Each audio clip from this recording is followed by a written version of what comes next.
बातचीत शोर घूल करेंगे वो बकरी या भेड़ का ही रूप अगले जन्म पाएंगे। और पत्नी से मारनी तो खाएंगे वो 5 लात हूट जो करेंगे मुझे मंच से भगाएंगे। ढाक ढोल पीटिए पटाखे फोड़िए तो मित्र रात हो या दिन कोई सो ही नहीं पाएगा। ढाक ढोल पीटिए पटाखे फोड़िए तो मित्र रात हो या दिन कोई सो ही नहीं पाएगा। और देश की अनेकता में एकता का बीज मंत्र एक आदमी अकेले वो ही नहीं पाएगा। कि भिन्न भिन्न जाति और धर्म के अधीन लोग आज का समाज कभी ढो ही नहीं पाएगा। और खाना और बांसुरी बजाना दोनों एक साथ लाख कोई चाहे किंतु हो ही नहीं पाएगा। खाना और बांसुरी बजाना दोनों एक साथ, यहाँ ये दोनों काम एक ही साथ चल रहा है। असल में तिवारी जी हम एगो मुक्तक लिखनी, मुक्तक तब लिखनी जब हमारे गांव में एक जने बाबू साहब अपनी माता जी के श्रीमद् भागवत महापुराण सुनावत रहने। 8-10 को बड़का भोपा, 10-12 को बड़े बड़े साउंड बॉक्स, 10 गांव लोग को शोर सुनाई दे, 10 गांव ले 12 बजे रात तक लगे सुते नहीं दें।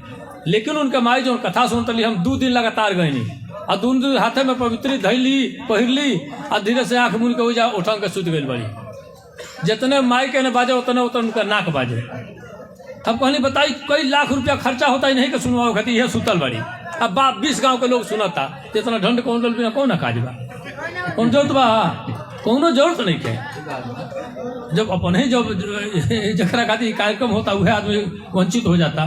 तो सुनिए एगो वंदना पढ़ता है, सुनिए कि कविता की बात शुरुआत करने के लिए लंच मंच पंच को प्रणाम करता हूं मैं।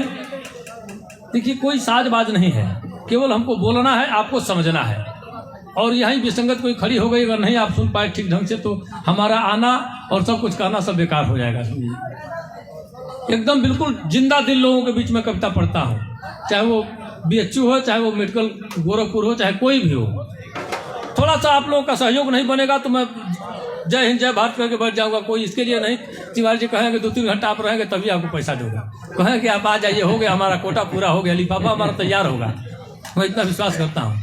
लेकिन आप लोग सुन लीजिए, थोड़ा आ गया हो तो कि कविता की बात शुरुआत करने के लिए लंच मंच पंच को प्रणाम करता हूँ मैं। हो आलसी वारे हो शराबियों गजेड़ियों को दोनों हाथ जोड़ राम राम करता हूँ मैं। ओ चम्मचे दलालो सुद खोरो घुस खोरो मुँह जोरो लत खोरो का कलाम करता हूँ मैं। चम्मचे दलालो सुद खोरो घुस खोरो मुँह जोरो लत खोरो का कलाम करता हूँ मैं। और दुष्ट बेईमान नीच मूर्खों के साथ साथ जूता चप्पल चोरों को सलाम करता हूँ मैं। क्या बात है, कि दुष्ट बेईमान नीच मूर्खों के साथ साथ जूता चप्पल चोरों को सलाम करता हूँ मैं। उल्लुओं और गधाओं या बैलों को बार बार लगातार याद हर शाम करता हूँ मैं। और जितने घोटालेबाज चालबाज धोखेबाज सबको नमन सरेआम करता हूँ मैं। क्या बात है प्रेमी जी, क्या बात है। और गुंडे मूछ मुंडे, देखिए आजकल मूछ मुंडा कहना खतरे से खाली नहीं है। नहीं, इनकी तादाद बढ़ने लगी है। बाबा जी सही कह रहा हूँ। देखिए आप 93 वर्ष के हो गए, आपकी मूछें अभी बरकरार हैं। अब आपके नाती पोते लोग जो हैं अगर मूछ मुड़ा लें तो ये आश्चर्य होगा। होता था पहले जिनके पिताजी नहीं रहते थे वो मूछ मुड़ाते थे, अब जिनके दादा जिंदा है वो भी मुड़ा ले रहा है। अब यहाँ खतरा उत्पन्न हो गया। मैंने जानबूझ के कुछ लोगों को छूट दे दिया है, जैसे डॉक्टर, मास्टर, नेता, अभिनेता, पुलिस, पत्रकार, छात्र और छक्का। हाँ, इनके मूछ नहीं रहते हैं तो ही अच्छे लगते हैं। अब इन लोगों को मूछ अगर हो जाए तो अच्छे नहीं लगेंगे, इसलिए इन लोगों को छूट दे के कह रहा हूँ कि गुंडे मूछ मुंडे अर्धनारी दुराचारी और व्यभिचारियों की वंदना तमाम करता हूँ मैं। और प्रेमी बादशाह मेरी कविता गवाह रहे, हास्य व्यंग लिखने का काम करता हूँ मैं। प्रेमी बादशाह मेरी कविता गवाह रहे। और 4 पंक्तियां पढ़ता हूँ मित्रों कि सुनिए श्रीमान, मान मेरा जो बढ़ाएंगे तो स्वर्ग में सम्मान बिन मांगे आप पाएंगे। और शुक्रिया के साथ उनके लिए दुआ करेंगे, वाह वाह करेंगे जो तालियां बजाएंगे। और सोने वाले सूरदास, पेटूदास, खाने वाले, यहाँ जो खा रहे हैं इनको छोड़ के कह रहा हूँ। अब तो जवाब फिसल गई। कि सोने वाले सूरदास पेटूदास खाने वाले और जाने वाले यार बार बार पछताएंगे।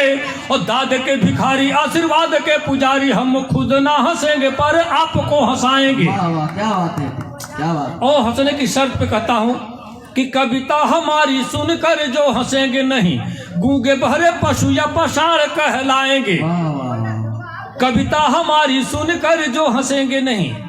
देखिए क्या होता है, मैंने कहा है कि जो आदमी 5 बार ठहाके लगाकर हंसे उसे कोई बीमारी नहीं हुई।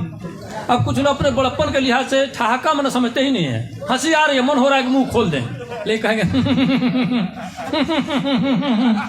उनके ओठ नहीं खुलेंगे। इसको हम लोग मौगनवा हंसी कहते हैं। ये मौगनवा हंसी है, पूरी जिंदगी तो ये कुछ नहीं होने वाला है। शरीर की रंध्रियां तब खुलती हैं जब ठहाके लगाकर हंसिए, तब शरीर की तमाम सारी रंध्रियां खुल जाती हैं। तो मैंने कहा है कि कविता हमारी सुनकर जो हंसेंगे नहीं, गूंगे बहरे पशु या पाषाण कहलाएंगे। और साढ़ बोक भैंसे का जन्म होगा उनका जो आधी कविता के बीच उठ कर जाएंगे। वाह वाह वाह, क्या कि बात, साढ़ क्या बोक बात। भैंसे का जन्म होगा उनका जो आधी कविता के बीच उठ कर जाएंगे। और बातचीत शोर गुल करेंगे वो बकरी या भेड़ का ही रूप गले जन्म पाएंगे। बातचीत शोर गुल करेंगे वो बकरी या भेड़ का ही रूप गले जन्म पाएंगे।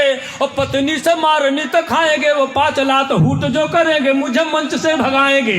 कि पत्नी से मारनी तो खाएंगे वो 5 लात हूट जो करेंगे मुझे मंच से भगाएंगे।